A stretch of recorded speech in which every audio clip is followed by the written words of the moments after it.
Alright, Shalom. I want to give all praises to Yahweh, Ba'asham Yahushai, Ba'asham Rakha Kwadash, and double honors to the apostles of Great Millstone that rule well, and peace and blessings to the elect. Alright, this is Amma One from the Great Millstone campaign in Trinidad, and I come to do a lesson, alright, through the Holy Spirit, alright. Basically, that I'm just going to read Deuteronomy, the 30th chapter, the Deuteronomy 30 verse 1, right? And it reads, "It shall come to pass when all these things are come upon thee, the blessing and the curse." So, it shall come to pass meaning prophecy, right? So, showing you what it was appointed unto us. The Most High, Yahweh Ba'asham Yahushai, sent a spirit upon Jake that they really couldn't resist to go off. Because all things come from the Lord, alright? So the Most High sent a spirit upon us that Jake couldn't really resist from going off to do wickedly, alright? In turn, to make this prophecy come to pass, showing you what? The blessing had to come upon us and the curse, because man's going out of the Lord, alright? So right now what we're going through the curse part of the whole show. Alright, we're under the curse part. But at that point in time that we was under the blessings. And that is what we look into. The time when we was under the blessings part was in the time of the kingdom. When the apostles and them talk about when they met Yahushua, Lord will do what? This time restore again the kingdom to Israel, because that was the time when we was under the blessings. When we being blessed, that means we in the kingdom. When we being cursed, we in hell. It's only fucking sense. What the fuck? And the whole thing is about Israel. The whole thing, this whole thing, all things was leading up to this point in time. The end. The end is manifest. Alright? Everything have a beginning and an end, and the end is manifest. Alright? The fact that we went into Egypt, alright, to symbolize it, we're going to Egypt again in the end. Alright? In the end of the world, and we're in Egypt again. But this is spiritual Egypt. We was in bondage before, we will go in bondage again. Alright? The fact that Abraham took, that was just a symbol to show that in the end this would have happened. Abraham took his son Isaac, which Isaac was Yahushai in the reincarnation, and was going to sacrifice him. And the call what Isaac say, "Where's the lamb?" Abraham say, "Most I will send a lamb, Lord," if I'm misquoting it. But it was to symbolize what? The end time. Because Jacob is the beginning of the world, and Esau is the end of the world, and Jacob is the beginning of it that followed. So the whole two key players in this thing is Jacob and Esau. Alright, so we in the last part of the movie here now, in the end, and we in Esau's hand, going through the curses under Esau, you know, and it's fucking rough. But then we looking for the blessings to come, because it's promised. Alright, the blessings will be eternal, but the curses is just temporal, because the Lord promised we are eternal. That was the promise with Abraham. I will give you this land, and thy seed, and your seed will possess this land forever and ever. Alright? That was the promise, that we would be forever blessed.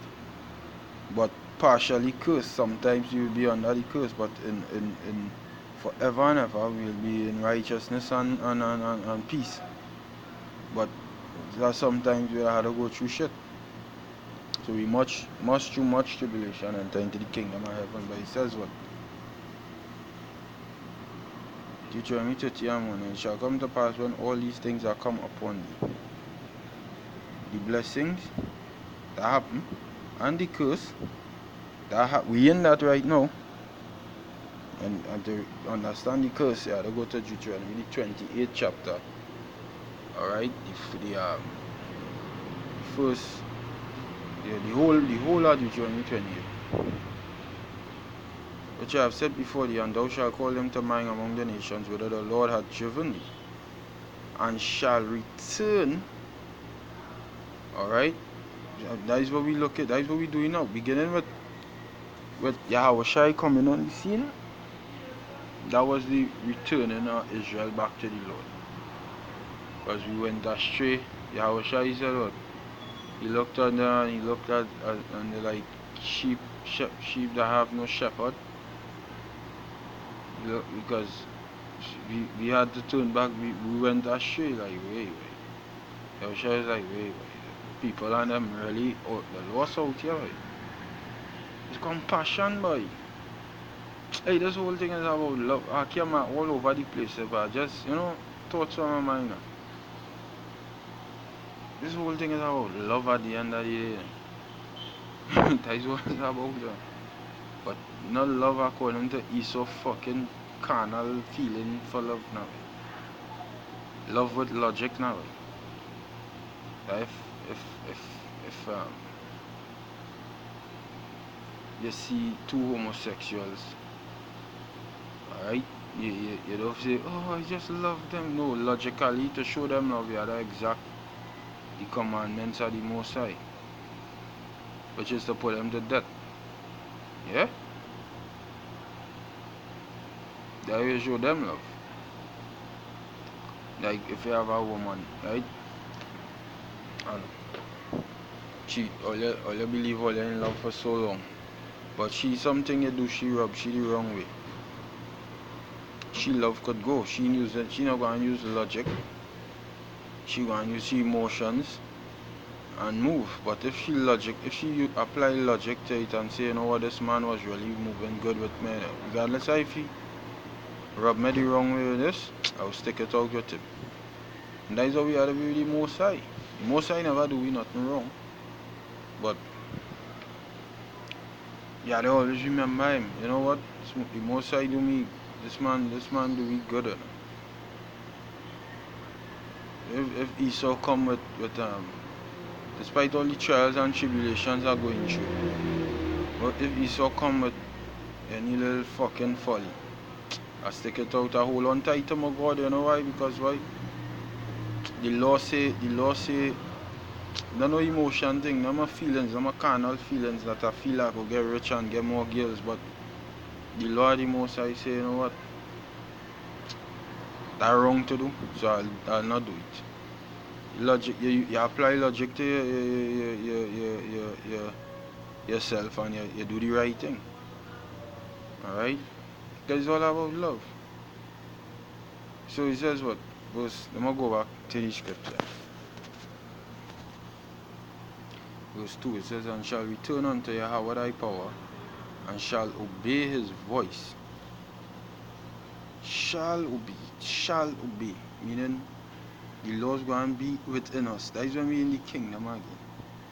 But the beginning when Yahweh Shai was on the scene, as I was saying, that was Yahweh Shai calling me back to that, to return, for us to return back, come home. You know, he calling back all the people, all. I ain't calling some alone, I'm calling everybody, come back home.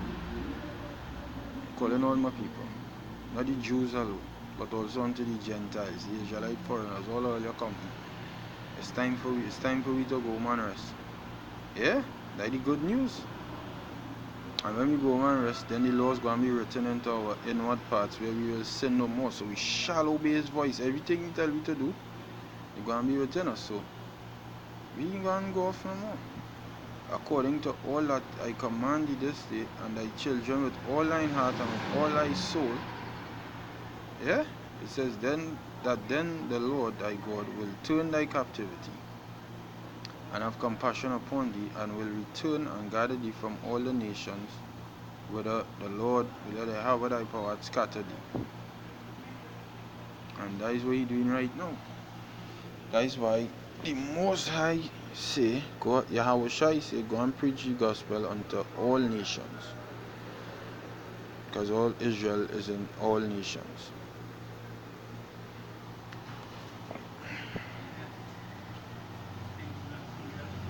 Verse 4.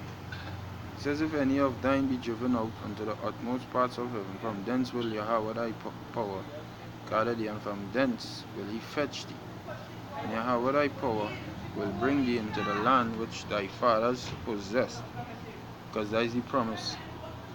And thou shalt possess it, and he will do thee good and multiply thee above thy fathers. That is the blessings. We're going to get twice as much. We're going to get far more than we fathers had. You see?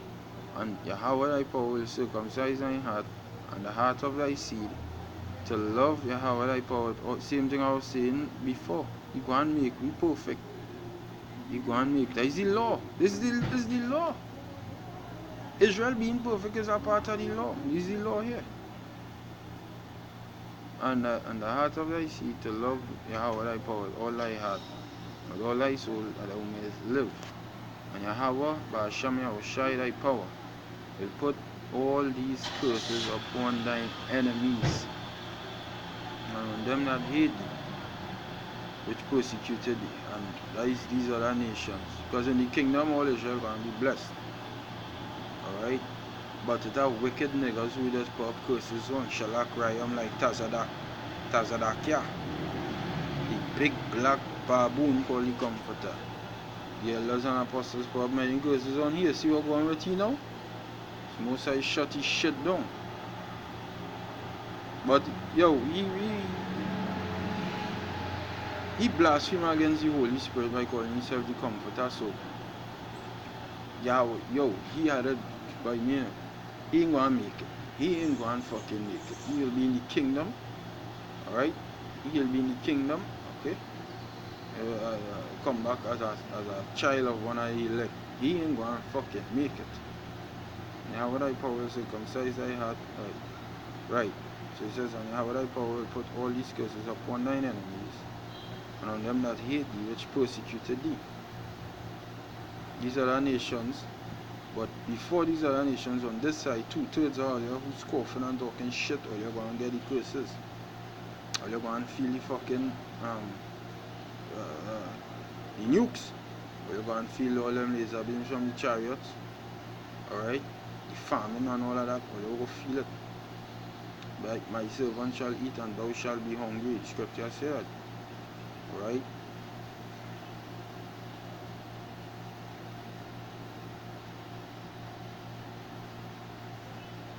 So hey, if you have a whole lot upon that, basically just an open forum. You know, as a person that I say thinking out loud, it's like a thinking out loud. So hopefully edification come out of it. Until the next time, I'll say Shalom and Yahweh Ba'asham Yahushai Ba'asham Rachak Wadash Barak. Come to the